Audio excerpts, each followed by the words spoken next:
Hello,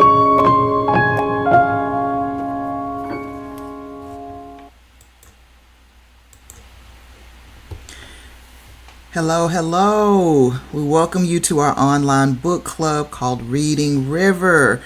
To kind of break down how this goes, every week we go live and right here on YouTube to chat about a few chapters. No spoilers ahead of schedule, no pressure, just good books and conversation. Whether you're a longtime reader or just getting started, you're welcome here. Now, this particular genre for this group is called Noire because we will be covering books written from Black authors. For example, the book that we're reading now is called God is a Black Woman, and the author is Christina Cleveland, and also Dr. Christina Cleveland. Let me put some spec on her name. Now, we started with the first chapter. That was our first episode, and we're going to be starting with chapter 2. If you have not read chapter 2, then you may want to put a pause here and then jump on it later. But for those who already read it, you guys can go ahead and jump in the comments and let us know what's going on. So we're going to go ahead and get started. Oh, and let me go started by introducing the panel. Today we got Sheen, we got Toya, and today we got Nene, who is me. Debbie, she's not going to make it today, so you guys will give her some well wishes, and we'll go ahead and get started with that chapter 2. So, chapter 2, it starts off, this is an interesting one, right? Because the Dr. Chris, she starts off with, in God we can't trust, the problem with the male white God. She starts off by talking about her when she was 3 years old, her sister Des.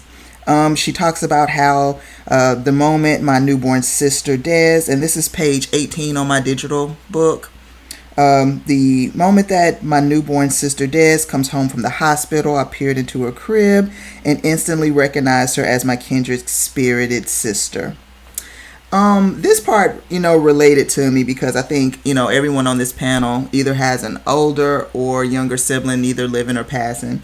And so it did warm my heart to hear her talk about her sister, which also kind of breaks your heart when you find out that, as she's talking about this sibling who you can picture a little girl who's, vivacious, full of life. She says, Des never stopped singing and dancing and talking about her vibrant life. And she says that her joy brought vibrant life to many studious, serious existence, talking about hers, that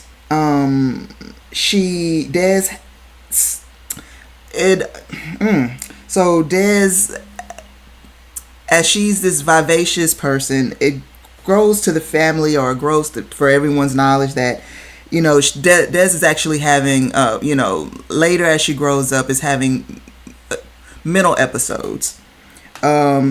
She talks about how, and this is Dr. Chris talking, that while she was a psychology graduate student living in Santa Barbara, when Des stopped dancing and singing and begins to descend in a murky cloud of mental decay.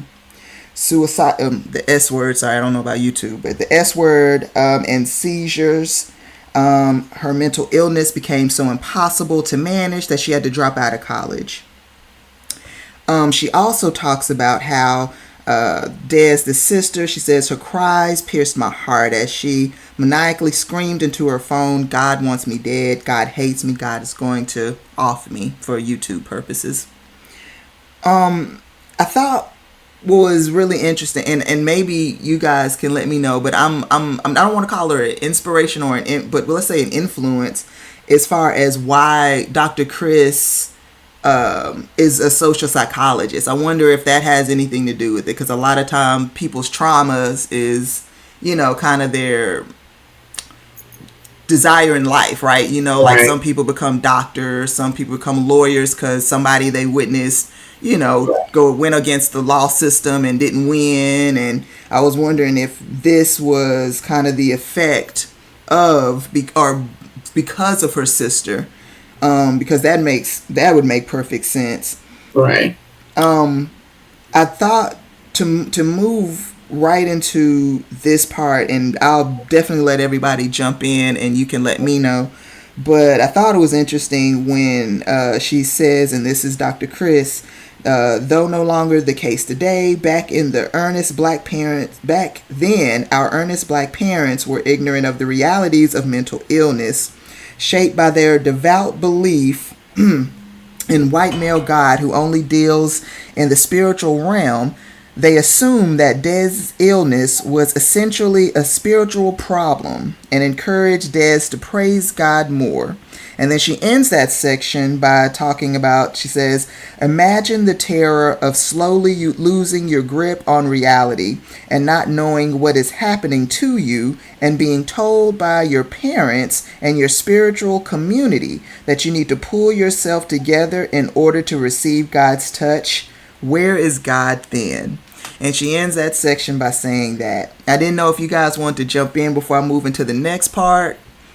I mean, I definitely thought that was interesting and stood out to me as well, working in the mental health field. So I thought definitely hearing her talk about her sister, that I did kind of was like, okay, that did kind of, I guess, put a little piece of the puzzle of learning her through just these few chapters of where she's going with this. But I think first, I don't know if I just necessarily out the gate, and maybe just because of the background of working in the mental health from like the children to the adults, that I think that's just, it's a not really a color thing, a black or white, because back then I think a lot of both race, all races had that type of mentality about either they thought they were cursed when they had a child that had mental health, or even if it was special needs, just that whole thing. So I think that was just common for one, that stood out to me, of just relatable, just,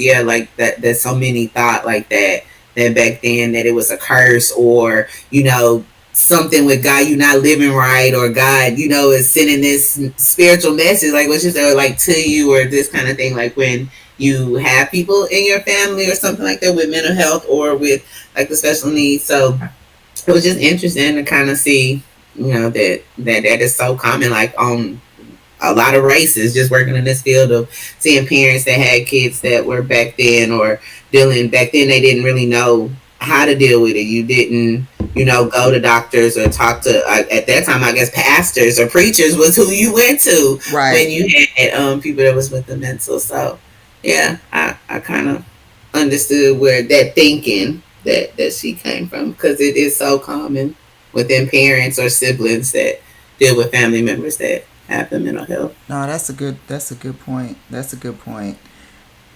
I And was I'm also sorry. kind of like looking at the situation at first when she was kind of like describing, uh, going into, how her sister was when she was younger. And then she states, that her sister had her first mental episode when she was 20 years old, which means if they're 3 years apart, by that time, Dr. Chris is what, 23. And I'm not sure when she started her education or if she started later. But to me, she would have already gone down. She would have already been down that path of psychiatry or psychologist, of becoming a psychologist, before her sister even had those mental, had those, had maybe her first mental episode. So I wish that, we don't get to find out how she had her first mental episode at the age of 20, but I hope that they continue to expound on kind of like her Right. childhood and what Sure. could have possibly led to Mm-hmm. Mm-hmm. that first mental episode. I also do agree that when we talk about, how she's breaking it down of how like black people used to treat, those that had, you know, some sort of mental, disability or something like that. Yeah. Right. I agree with what it goes beyond Mm-hmm. race. Yeah. This was just a way of life across the globe, Mm-hmm. Yeah. globally. Nobody knew, how to really handle this or what was going into this. I'll even go back to, I don't know, have you ever seen The Sopranos? I've seen, I think like the first couple of seasons, but I haven't seen all the way out. Is it like you're talking about? I'm Mhm. sorry, but no, I haven't seen all of it. But maybe you, yeah, I'll let you go ahead and expound on that. So the lead character, Tony Soprano, Right. apparently in his family, Mm-hmm. there's some kind of genetically like they called it a tick. But Mm. really Mm. genetically his on the male side of the family, they deal with these panic attacks. But Mm. also Yeah. and it goes back generations Mm. of and these panic attacks that cause them to kind of like pass out. So so he discovers from his uncle that he also has another uncle that he had another uncle who had a mental disability. Mm. And so he was saying his uncle was trying to explain to him like, my parents didn't know how to take care of him. My Mm. parents didn't know Mm. what to do. Nobody knew how to treat that. So it wasn't just even what Toya was saying when she was like, you go to your pastor for that. Well, we can now kind of break down. Black people would go to their pastor. True. Yeah. Yeah. For those white folks that had the means and the money, Yeah. which several had to, they just put them in an institution Yeah. or some kind of True. nursing home. And Mm-hmm. that was, y'all deal with it. Because Right. I can't deal with this. I don't know how to take care of this in my own household.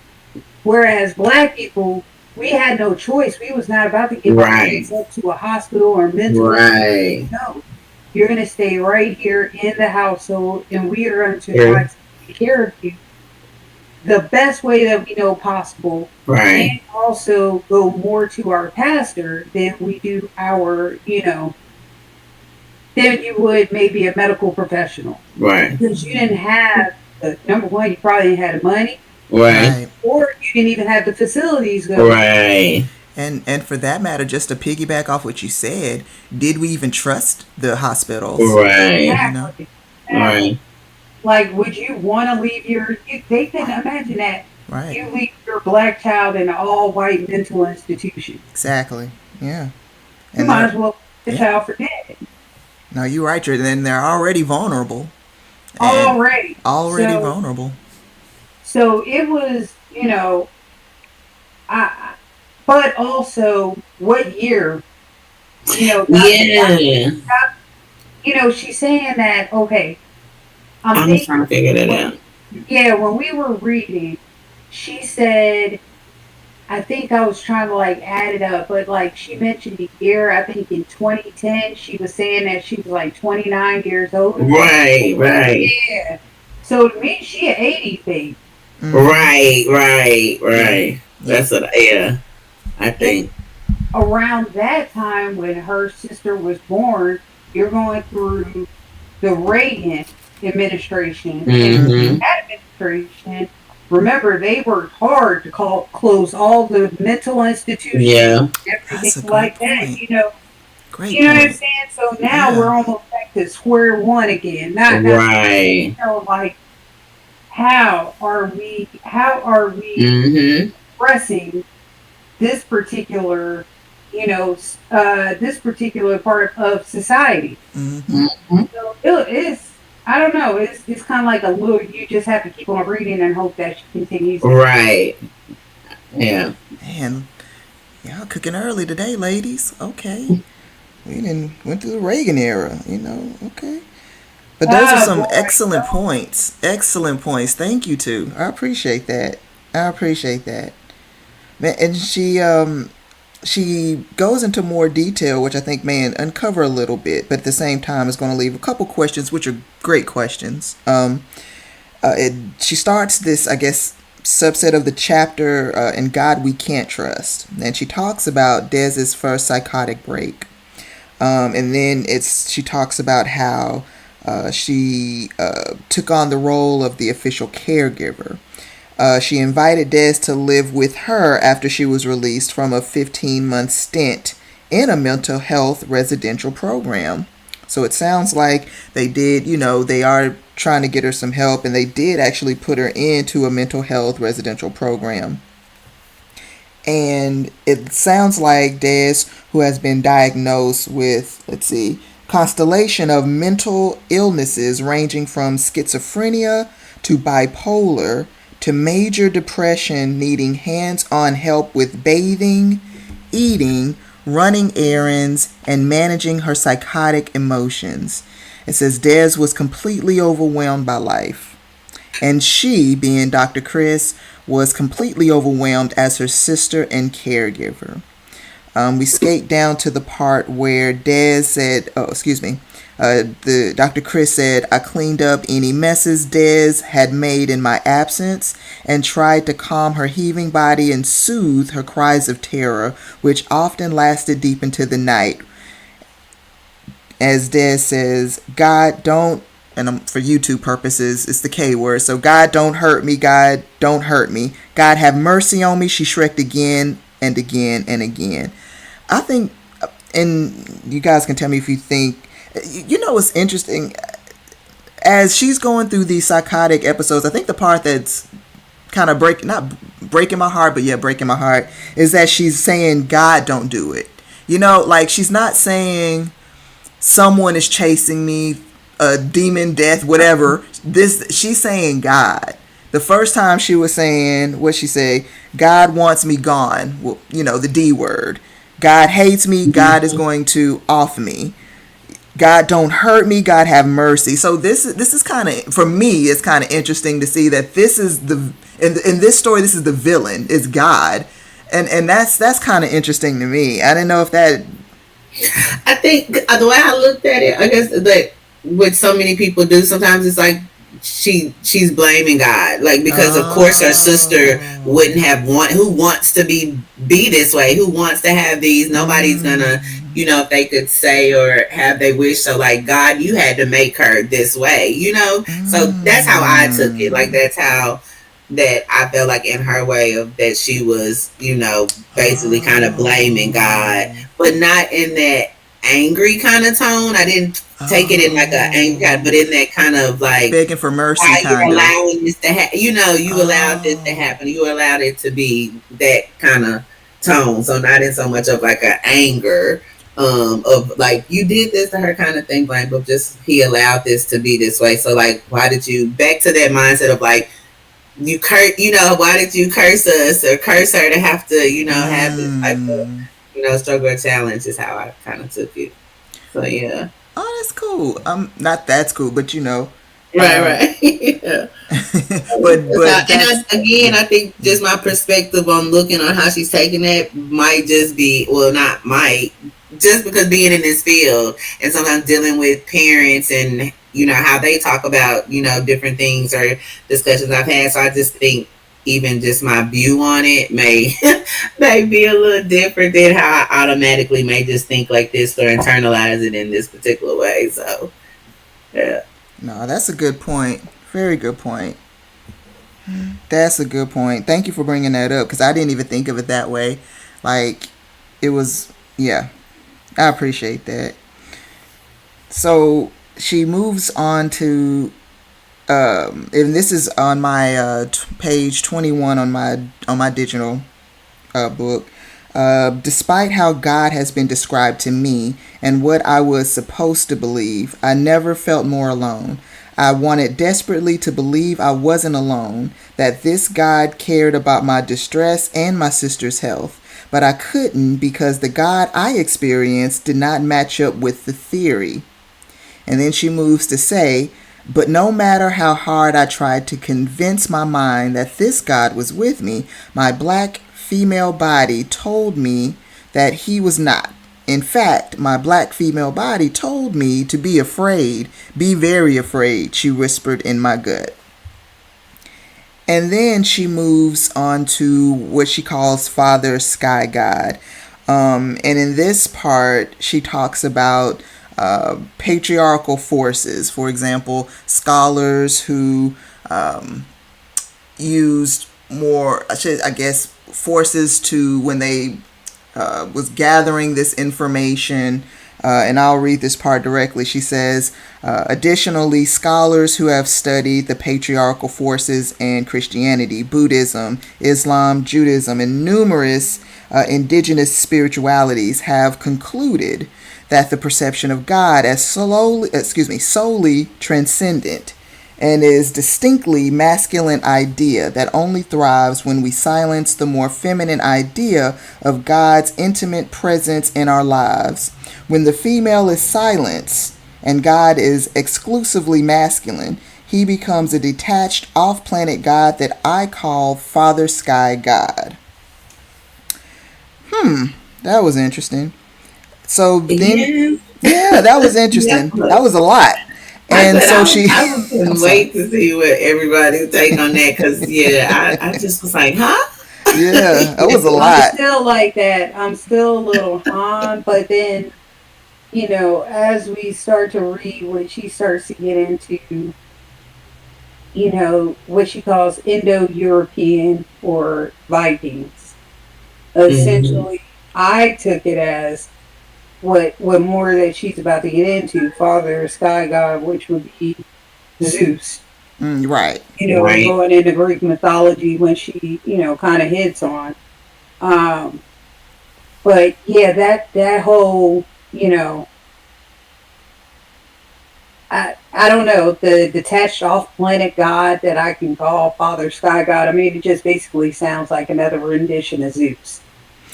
Yeah, it Mm. does feel familiar. It Yeah, does. and that would Or make sense. That That would you're make right. That sense. would make sense. or even if we're going to go into the Vikings, Mm-hmm.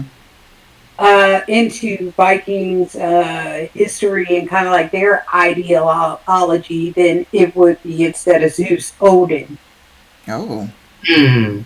well, okay. So this is either Zeus or this is Odin, or kind of like a rendition of both. Which you either way, I mean, it's still just that's what it just reminded me of what she was That kind of like makes sense. describing. Yeah. That's a good point. Yeah. That's interesting. Okay. Well, man. Well, all right. And you're right. She does break down. She says, let's see, centuries later, Father Sky God would either further popularize in the Greek myths of Zeus and other male gods who lived in the sky. For example, Zeus devoured, I think, Metis, I hope I'm saying that correctly, the goddess of feminine wisdom, in order to, let's say, off for YouTube's purposes, in order to off a son he feared would eventually overpower him. And then additionally, Zeus' own father, Cronus, consumed 7 of his children for the same reason.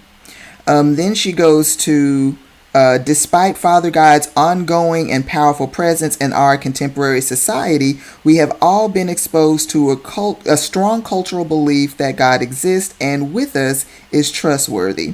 And then she goes into how we have on money and God we trust. And then she not ends, but goes, and I'm on page 23 of my book.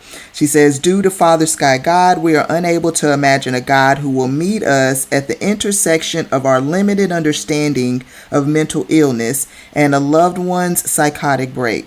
We are unable to imagine a God who is with us while we wonder if our beloved sister will survive the night. We're unable to imagine a God who proclaims hashtag Black Lives Matter, a God who says hashtag Me Too, a God who stands up atop the social hierarchy, but at the bottom with the people who have been cast aside, silenced, and forgotten. When God is solely male, he can only show up as Father Sky God, who is nowhere near us. Did y'all have any points before I move on to that? I mean, it's really just kind of going back into, once again, are we talking about Greek mythology, or are we talking about the actual Vikings? God bless you. The Thank you. actual Vikings and what they thought of, which I can understand how you can have kind of like that crossing, because there are some similarities. between Vikings and then what they believed in their religion, and then Greek mythology, down to, you know what I'm saying, Freya versus Hera or Aphrodite or Athena, Loki, versus um, Hades. You know what I'm saying? Like Mm-hmm. all of these kind of like, these gods that you have from two different cultures that actually really do mimic themselves. Uh, But but to piggyback off what you're saying, I think the what her goal was to say that throughout all of these different variations of these deities, that they're male, showing more masculine energy. So but that's my whole thing yeah. with, you did have the female gods on both sides as well too, and they were revered. Freya and Athena and Apollo, or excuse me, Aphrodite and Hera. You know what I mean? Of course, it's still male dominated, but you did have three out of the 12 gods, at least from Greek mythology, that were the sitting gods. Um, were female. True. I So just, yeah.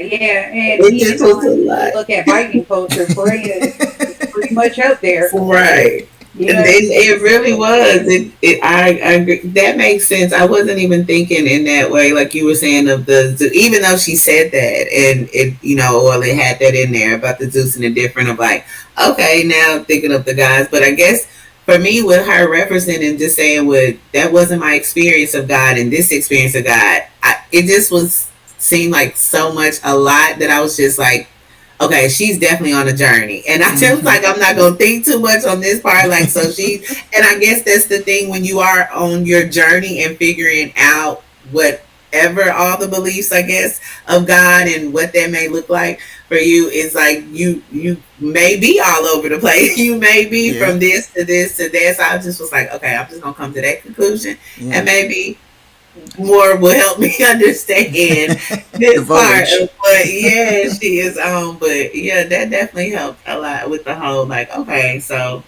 if anything, I was like, she's definitely on a journey to figure out what makes sense to Yeah, her. that's a good point. I, I did want to take a break, just a quick second to shout out to our we have some live listeners, so thank you guys for the support, and okay, please jump okay. in. Yeah, please jump into the comments or the chat section if you'd like. If there's some things that we may not have mentioned, or Yeah. yeah, and we'll definitely take a look at it. With that being said, uh, she also talks about Christianity as and again, I'm still on page 24.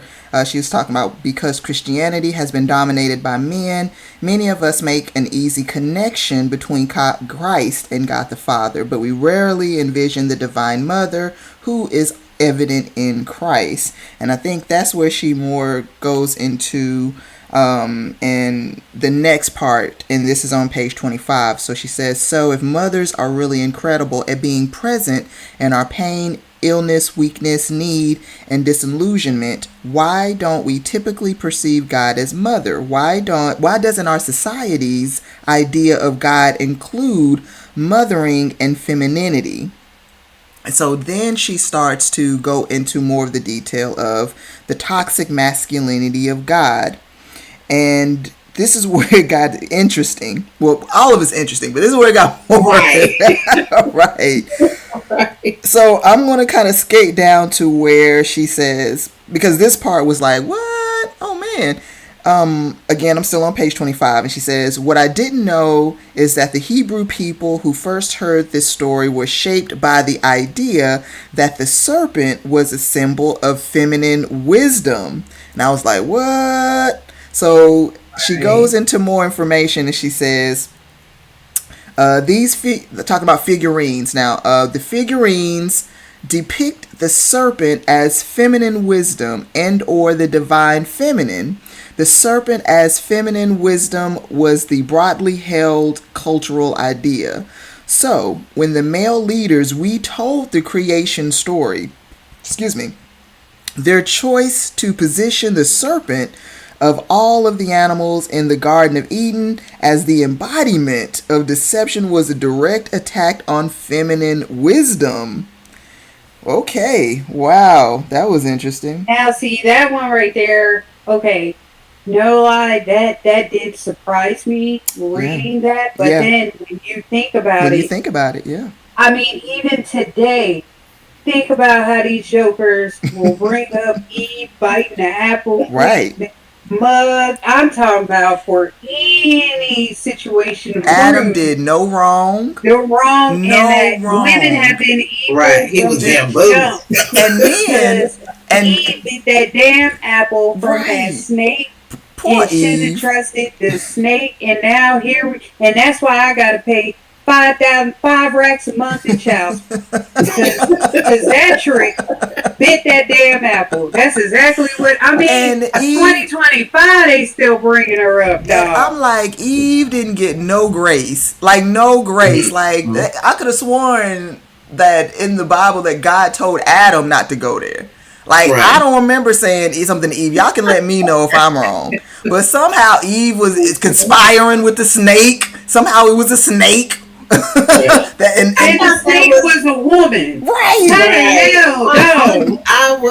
I agree. I was surprised. So I was like, how? I felt a little offended because it was like, why does it gotta be? Because it's basically a negative, or it's gotta be a Yeah. female spirit. Like, as if it's not male or female. They could be negative or evil. I just was like, I mean, think really? about it, y'all. Think about it. The real story is Adam, Eve, and Shirley, the serpent. That's it right there.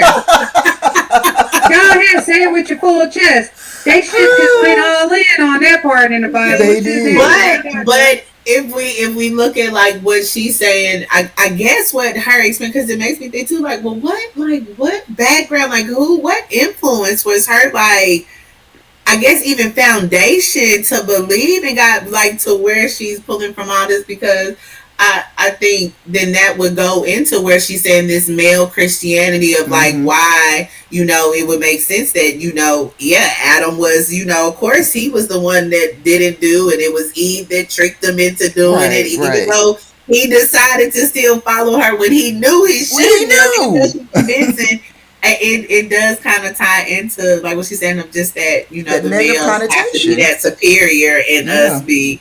So yeah, That's a but good point. yeah, I was a little And offended. why we constantly have to be, women need to Mm-hmm. be led. This is the reason Mm-hmm. why you guys aren't leaders. Mm. Because Eve bit the apple. And she Facts. believed in Facts. Shirley the serpent. They're all tied together. Facts. Right. Right. But I'm yeah, I'm with you on that. I That agree. like, Yeah. okay. Yeah. When That was an interesting point of it. It I never was. even thought, especially hearing about the snakes yeah. being, Right. which Right. is, I had that never heard is, that. yeah, that one. I was like, okay, now that's believable. Yeah, that one right there, dog. Yeah, you take that on the road with you. That's gonna hit every time. Mm. Right. Nah, So, I'm sorry. Nah, yeah, no, that kind of piqued me, piqued my interest a little bit too. I was like, yeah, that feels familiar. The negative connotations that when we right. were told the story, it was like, yeah, no, you nailed it, And then she moves on to say, the male god is a patriarchal myth that attempts to declare that men are more sacred than women, non-binary, and gender expansive people. She moves down to say, and I'm still on page 26 on my book, like yin and yang, masculinity only works when it's influenced by femininity. Fox said it well when he wrote, "The feminine is what holds the masculine in life. When masculinity rejects feminine wisdom, it becomes a toxic caricature of itself." And as a result, we're left with a male God that's not only masculine, but masculine in a way that crushes femininity. We are left with a male God that is not at all influenced by femininity.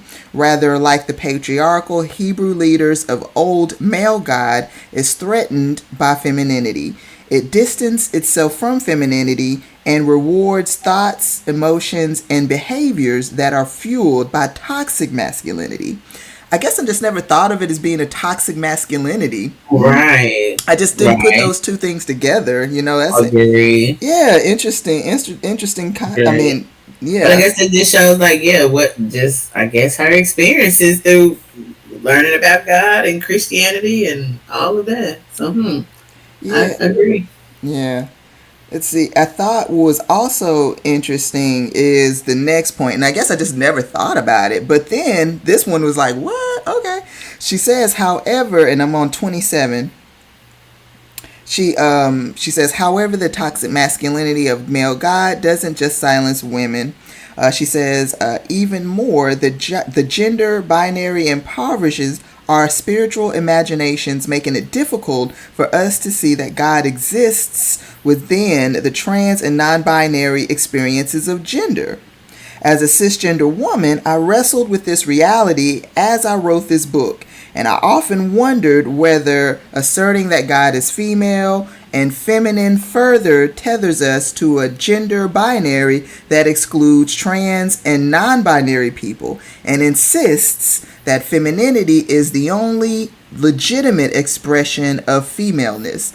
But I have often explored the roots of misogyny, and I've come to believe that proclaiming God's femaleness and femininity is a crucial step on our collective journey toward liberation from toxic masculinity. She goes on to say at the end of that paragraph, though my book offers a creative exploration of God's femaleness and femininity, I hope that it will join with other creative explorations of all God's genders and gender expression.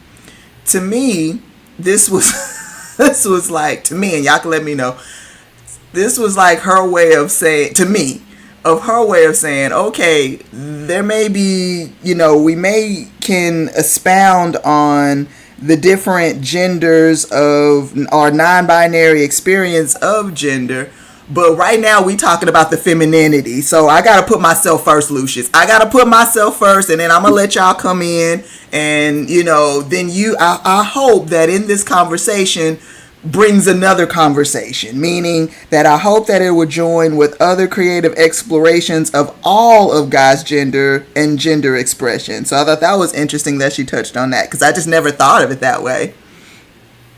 Same here. I that definitely blindsided me. I didn't even. I just didn't think of it in that way, or even.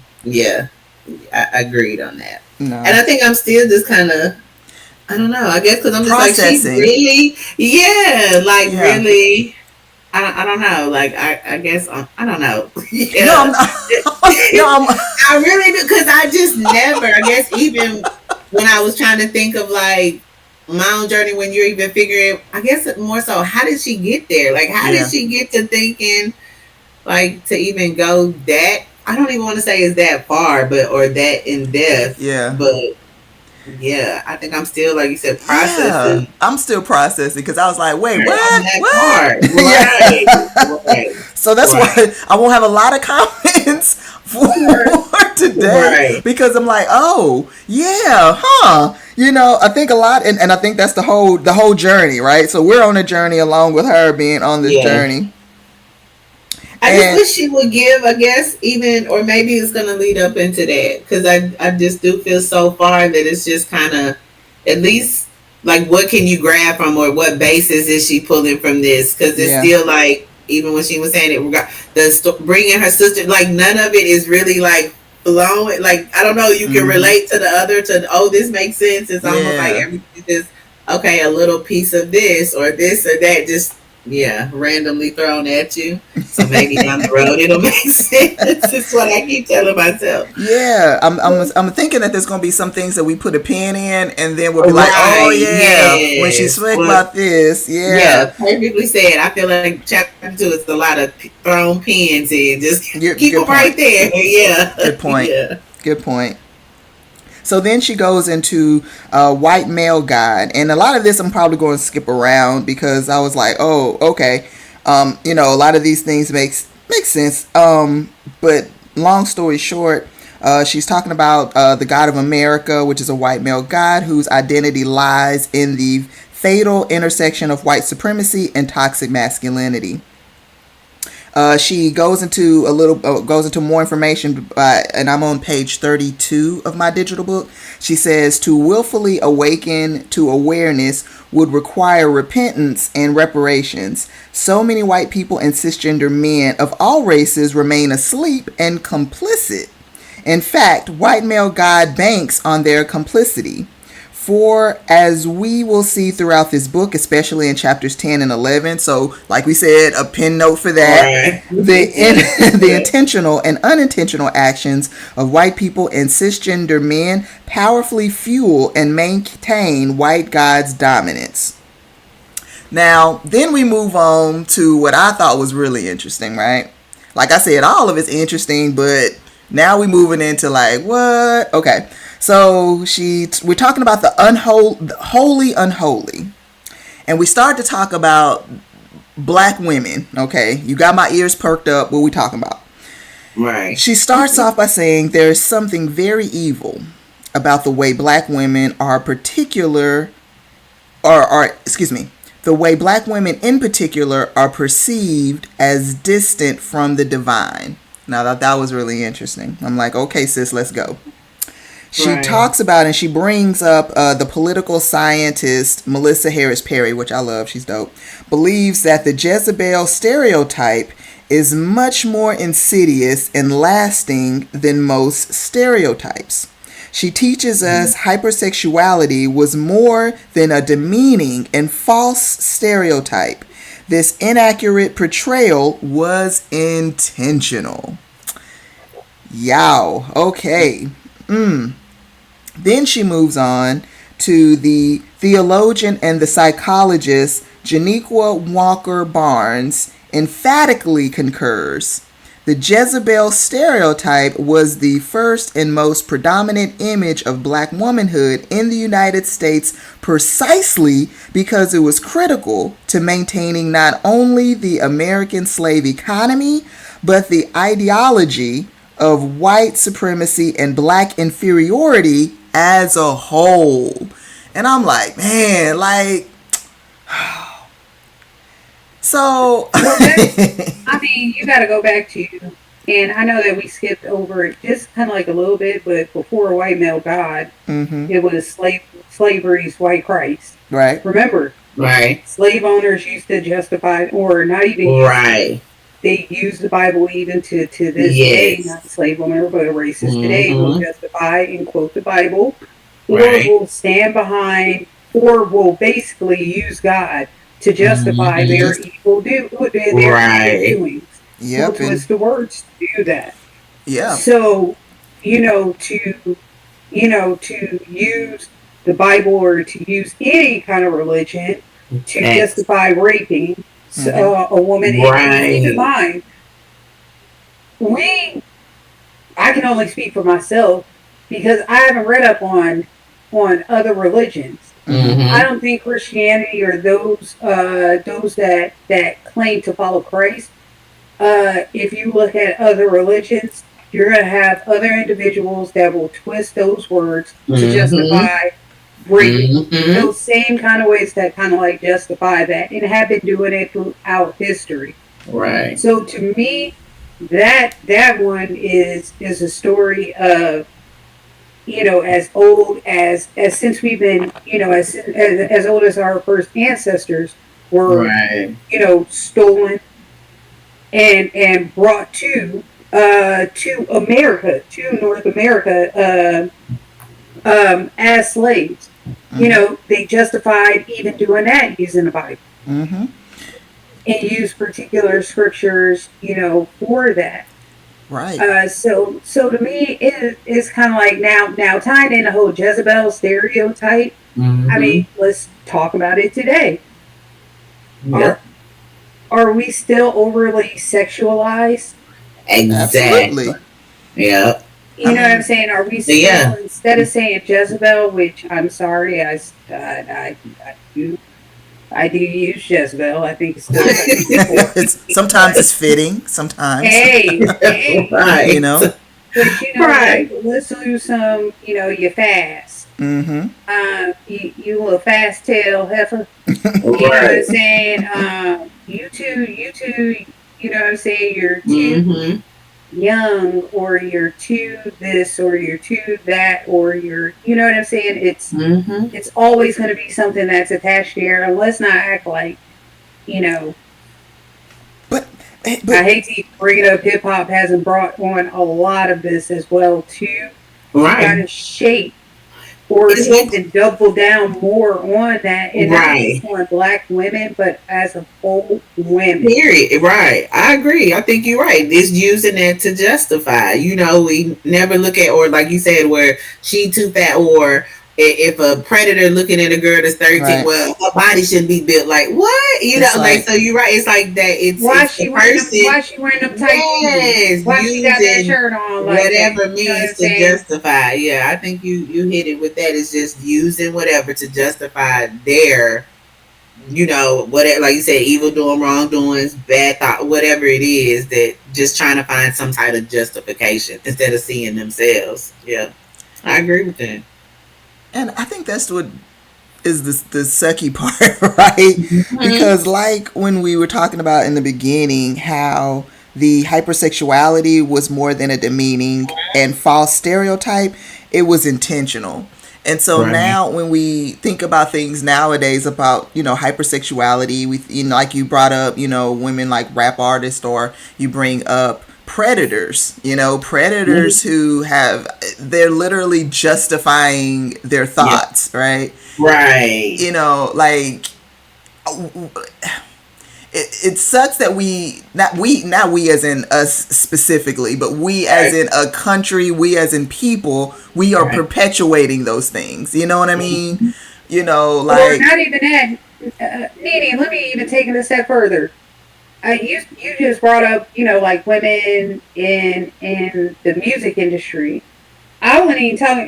It's also, when you look at this, I'll bring it up to those that explicitly, purposely use their sexuality to kind of get Mm. what they want, or to monetize off of that. mm-hmm, But the Yes. women that don't go that route are still punished or still treated just like those women that are using it. So no mm, matter what, it can only be one woman that's out here that's, selling the Right. plantain pie. But then all of us mm-hmm. will Right. get lumped into, you know what I'm saying? It's just basically, and all y'all like that. So all y'all gonna get treated like that regardless.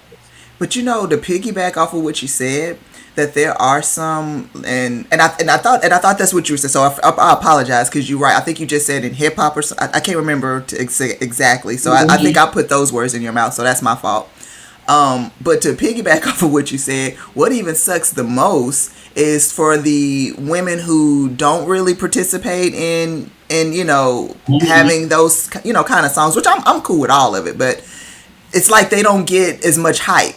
You know what I mean? They don't sell Right. as many records. They're more thought provoking and underground, and that kind of sucks, because once we get all of the stigma of being hypersexual, for the women who aren't trying to portray that, they still may get the negative connotation, or Mm-hmm. the tying of that, or being tethered to that, as she says, but not Mm-hmm. getting the fame or the money from it. And that's the part that sucks. Yeah, Well, man. I mean, when you look at, and not to get so much away from the book itself, No, you're fine. but sticking to the topic of, since we are on, I brought up hip hop, and I want to stick with, today's, at least the women of hip hop. When Right. you look at 20 years ago, Mm-hmm. when you look at the state of it, there was a balance there. You Yeah. had those that were, out putting their sexuality out there, putting the raw out there, just like how the men are. Mm-hmm. And then you had other women who were just more consciousness, more, Right. not so More much more community, I on guess. developing on their sexuality, but more so on maybe what they're actually saying. I have something to say, or not even that. I don't need to rely on my sexuality to make it here. You know what I Right. mean? So now, when you look at it today, it's nothing but sex. That's it. That's the only type of female hip hop artist you're really seeing on that's actually being pumped up, and you don't get that. The You balance still you don't spoke get kind of. of like, yeah, Yeah. yeah, the balance. Like on the male side, I can still have a pro era. I can still have a TD or a Kendrick Lamar, Joey Badass. You know what I'm saying?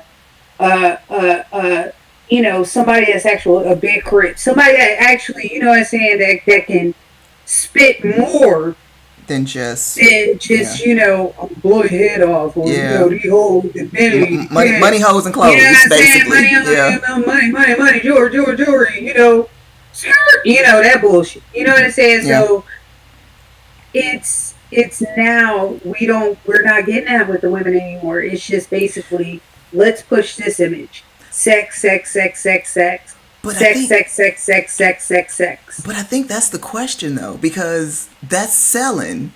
Like we didn't hear the like Rhapsody's album, even though I think it was what nominated for a Grammy. But what we did hear was what Cardi B. You know what I mean? And I'm not trying to paint these women out to be whatever, but the what was the song? The I don't want to say it on for YouTube, but the Cardi B and Megan Thee Stallion song that went like #1. Oh And, yeah. you know what I mean? Right, a couple Yeah. years ago. You know what I mean? Like but it's like that's what sells, and so it's kind of hard. And that's tough because it's Is like that what sells, or is that what they're marketing? You know what I'm that's a good saying? question. That's a good And question. pushing that image, which goes back to what we were talking about beforehand. The Jezebel, the whole Jezebel stereotype. We don't want to let that go for black women. We don't want to see you guys out here trying to run for office, or trying to be doctors, or trying to get an education, or being lawyers, or being for, this and that. No, we want you to keep the same. Even hold on, wait. Even with this Jezebel stereotype, hell, you can run for office, and guess what? We're still going to attach that to you. We're thinking of Kamala Kamala Harris. Harris, Oh right? yeah. Yeah, Like, Oh. I was thinking the same thing. I was like, it Oh don't I it snap. was don't dating matter. Montel Oh Jordan came snap. up, right? You're Right. not I mean, kidding. like, it You're not don't kidding. matter. Right. We are still going to Yeah. attach this We're thing still gonna be to you. tethered. Yeah. We're going to keep this going. Because why? As much as, what I'm saying, folks don't want to admit it, this is a part of American history. Yeah. Then that It's a goes to sad, answer your unfortunate part. question, right? Then it's both. It's like what Sean Chin said that is it really marketing, or is that what they want to project and like keep us to think about ourselves and to be so, like what she's saying, that white male Christianity, which makes it now feel like it's deeper than Yeah. that whole just they it might have It's started with the intentional. keep the slaves in line with that. No, that was a system that they feel like, no, in every aspect that black people can excel in, we gonna make sure that we can, like you said, tether that in there. And I think that's just what it'll be with black women. So it's both. It's the I mean, my God, Oprah has been sleeping with Yale for how long? And Stedman, right, right? It's a right. throuple. But I mean, my goodness, Yep. you know what I'm saying? Like it don't matter. Yeah, you're right. It really, really, really does not matter. Yep. So, and what more importantly they tell us even more is, don't even fight it. Just Right. accept it. Mm-hmm. We gonna keep this on your necks regardless. Yep. Oh, that's sad. That's sad. It moves on. So for where I'm still on page 34, but she now gets into She says, I eventually accepted the idea of a feminine divine, but the idea of a sacred black feminine continued to elude me. For example, I struggled to believe Douglas, and I think she was speaking of a Kelly Douglas when she was making this Kelly Brown Douglas. She said, for example, I struggled to believe Douglas when she said Christ is a black woman. Whenever black women act to establish life and wholeness for the black community. So then she goes into the how hope prevails. So now we're going into this black divine, how this is different from the white male God, and she titles the next, I guess, part in this chapter, Yet Hope Prevails. She starts off by saying, white male God's devastating impact on my black feminine identity seems irreversible, but all hope was not lost. She goes into, she says, it's not by accident, well, I'm sorry, let me start by saying, so I'm on 35, and she's saying, speaking of the sacred black feminine, she affirmed, in quotes, it's not by accident that she is called I hope I'm saying this correctly, La Conquista, La Conquista, the mother of the conquered, for she pours her strength especially into us who have at least once in our lives been deeply stunned and staggered, harmfully shocked and pulled down, painfully intruded upon and left for dead. So now she's talking about she's waking up to the reality of white male God is deeply stunning. And so I clung to this truth about the sacred black feminine as I staggered toward healing. She says, I was swept away in a whirlwind of destabilizing uncertainty as questions I thought I had airtight answers to. Who is God? What is true? And where do I find where do I find spiritual community that is not patriarchal or anti-black? Simply led to more troubling questions. Who am I and will I survive this? And this kind of spoke to me, but I thought that was interesting because as we're reading the book about a black sacred divine or divinity and breaking away from white male God identity, when she asked, basically how does she find spiritual community now that she's learning this, what I thought was interesting, like how does she continue this journey? And then she goes down to say, I adopted white male God's ways, such as the obsession with certainty, perfectionism, and outside approval. And now she gets more into the sacred black feminine. So this is early 2017. And before I get into the actual sacred black feminine, did anybody have anything they wanted to add before I jump to this part? Cool. No, not for me. Gotcha. Cool. So she starts and says, in the early 2017, as I begin researching different images of the sacred black feminine, one particular Black Madonna captivated me from the start. Our Lady of the Good Death is the queen of the massive black rock Gothic cathedral in Clermont-Ferrand, the capital of this region of France. She is defiantly blackety black. Her skin is so dark it radiates, and her beautiful face illuminates a loving fierceness that I often see in the black women that I know and trust. So she's going back to the black feminine. She's going back to the Black Madonna, and she goes back and says and does more of the. She's talking about more of the history of this black sacred feminine. She says, since the 1100s, people have called Our Lady. People have called her Our Lady of the Good Death because she is known for helping us die to our false selves. Her title, Our Lady of the Good Death, offers immense hope because it promises that death yields restorative goodness. Okay. Okay. Now, I may just be thinking very shallow thoughts. Okay, this is just me. You guys can let me know. But when I read the nickname, the Our Lady of Good Death, I'll put this. While I understand that this is basically the reason they call her Lady of Good Death is because basically you're dying from this understanding of this type of deity to this type, meaning that almost like you're resurrecting your thoughts, basically. I'm like, I think that name needs a little rebranding, like, because when I think of good death, I don't think of anything good at all. Like, I'm thinking, like, how do I put it?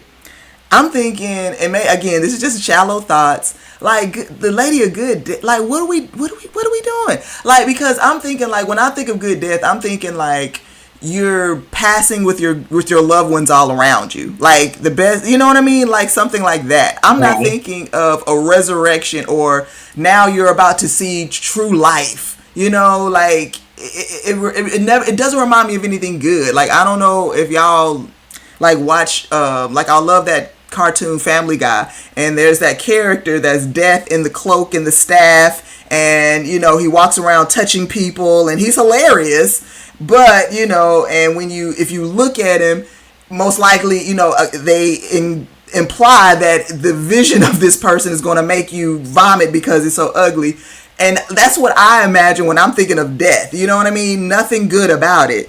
I don't know about this. I think in order for me to move forward, I'm going to have this. We're going to need a rebranding of that name. Am I just being shallow when I'm thinking about this, or no? Because I mean, are y'all feeling this name? I'm bringing it back to how she, once again, at the beginning or earlier in the chapter, she specifically hit on a Indo-European religion, i.e. Vikings, right? Mm-hmm. So going back to their religion, and we can look at it that you wanted to have a good death, meaning you wanted to die pridefully. You know what I'm saying? Almost they related it to kind of like a warrior's death. You wanted to die in battle, go into battle for what you believed in, go into battle for, you know, for the love of the gods, for the gods' honors, you know.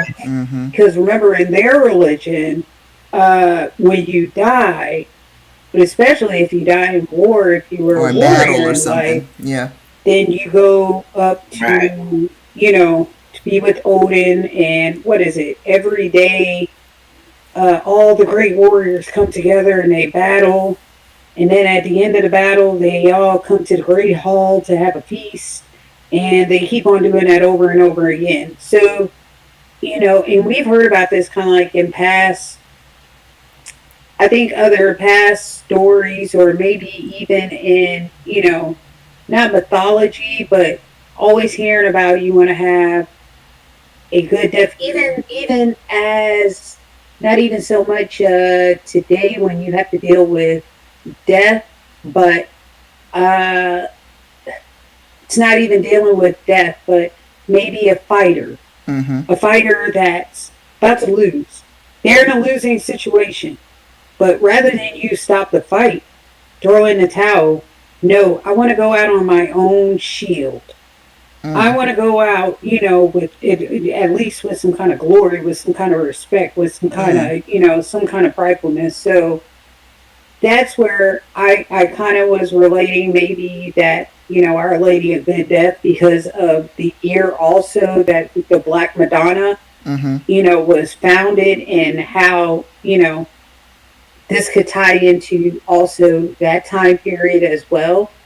But then, you know, as like I was thinking more and more about this chapter and how she began chapter 1, or how she hinted, not at chapter 1, but how she got into her childhood experience, you know, at the camp, being called in there, you know what I'm saying, by, you know, our teacher, by the white counselor. Then we look at the beginning of chapter number 2, her sister, born so full of life, and then something happens at the age of 20 where she is now, she has a mental episode, and we find out, you know, that she's later on schizophrenic and diagnosed with bipolar. bipolarism Yeah, and depression. schizophrenia. Right. Yeah, depression, a whole host of things, right? Right.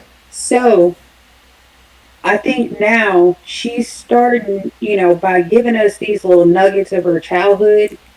Basically, what I'm starting to learn now is that the God that she was taught about, and when she was younger, has completely, in her eyes, let her down because of what she sees with Yeah, I agree. now her sister. You know what I'm saying? And maybe other, we'll find out Instances. later on Yeah. as she continues to tell us more Right. about Other her life. experiences. Yeah. But it seems like it's so much disappointment. And from what she was taught through, religion and Christ and everything, that Yeah. basically she has to find a new God to actually believe in, to justify, you know what I mean? To basically Still keep hope. keep that hope and keep that faith. Okay. Because if she doesn't find one, Then what's the point? where does that leave her now? Right. Right. Right. I What like does that. that do to her mental capacity? So it's starting to kind of like make more sense now. Why, how and why she may be breaking the book down how she is, but Right. yeah. But that makes sense because I think we as people do that where, until we truly experience something that takes us out of our comfort zone or even can be devastating or terrible, like, do we get kind of in that lane where we're not quote unquote questioning God, but where we're kind of, we have those difficult kind of questions or different views of God when like real life truly happens to us. So, right. Or where. And that often makes me think, are we all just Job? Oh no, that's a good one. Because you know sure what feel I'm saying? tested. I mean, when you really think about you sure it, feel tested. Right.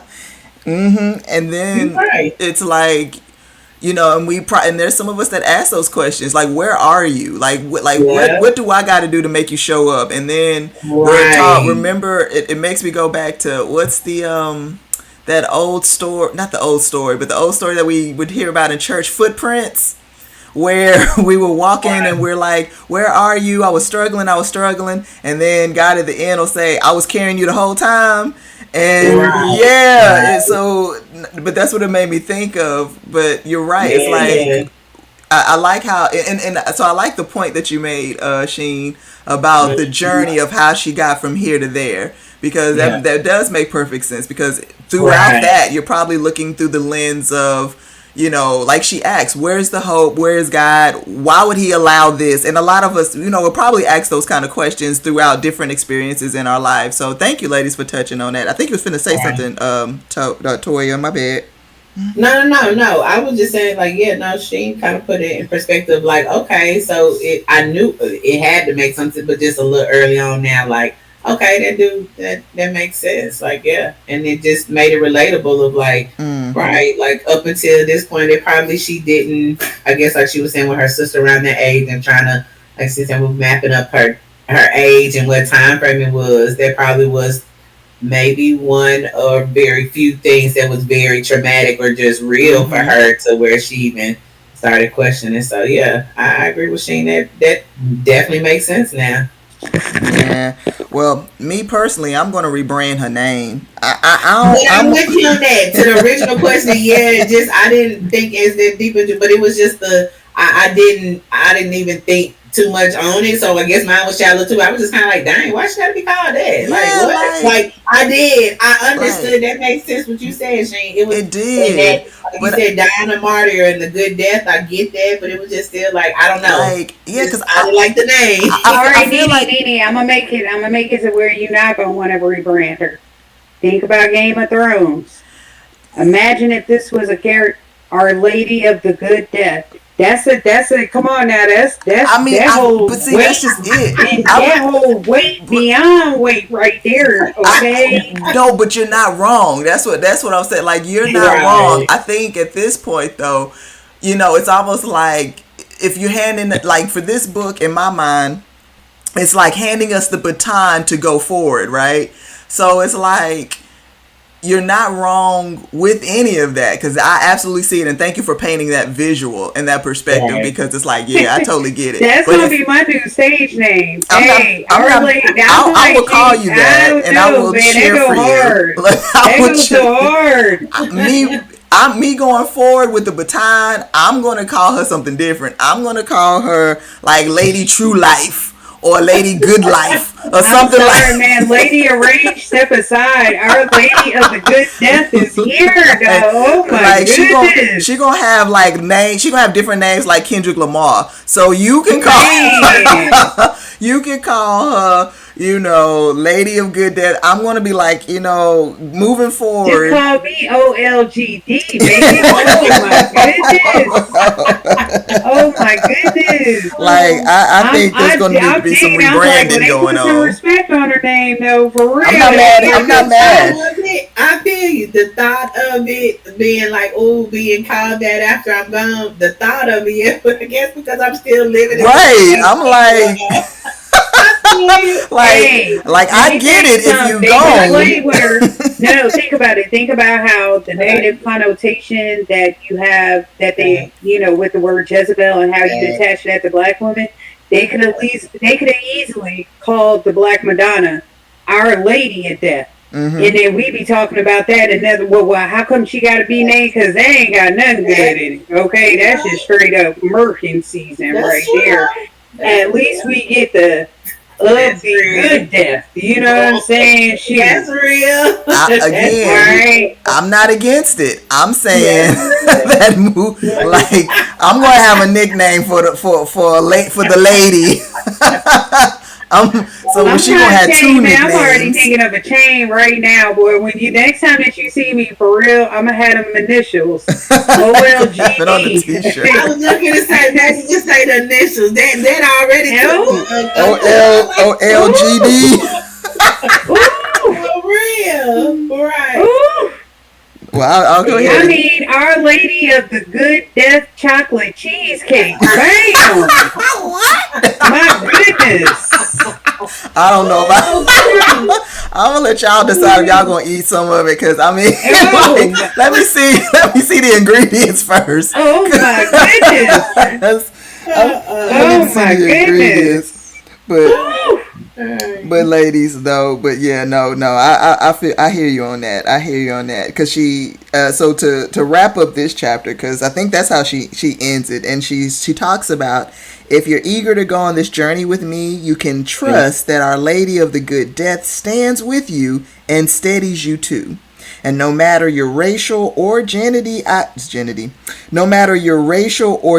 identity, she is with you as you examine how white male God has shaped you. She holds you as you died to your false selves and helps you relinquish the power that you may have unjustly gained from them.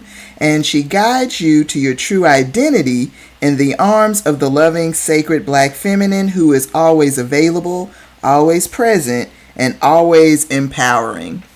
Well, all right. So that concludes. Do you notice? Hold on. Yeah. Do you guys notice also, while you're reading the text, how when she refers to the Black Madonna as she is capitalized? Yes, I did notice that as in reading. Thank you for calling it out. Like, yeah, yeah, really expounding, or really put some spec on her name. In other words, yeah. Yeah. Yeah. Well, I'm still intrigued. I think we got I think it's like 18 chapters, so about 16 more. I think we're going to fly through it. I think anybody else want to add anything before we wrap it up? I'm interested to see. Okay, so the next chapter is called "She Who Guides Us Along the Freedom Path." So I can't wait to see what part of her youth she now touches on next to, kind of tie all this together. Right. I would agree. I would agree. Well, ladies, As always, I appreciate your comments. I appreciate you guys being with me tonight, getting through some of these books, learning more words. We'll meet back up with chapter 3. For those who are listening, of course, if we missed anything or something that we didn't touch on, please put your comments down so we can take a look at them and shout you out next time, so we can, also add to what you were talking about in case we missed something. So we'll meet with you next week. You ladies have a good night. Good night. You too. Have a good night.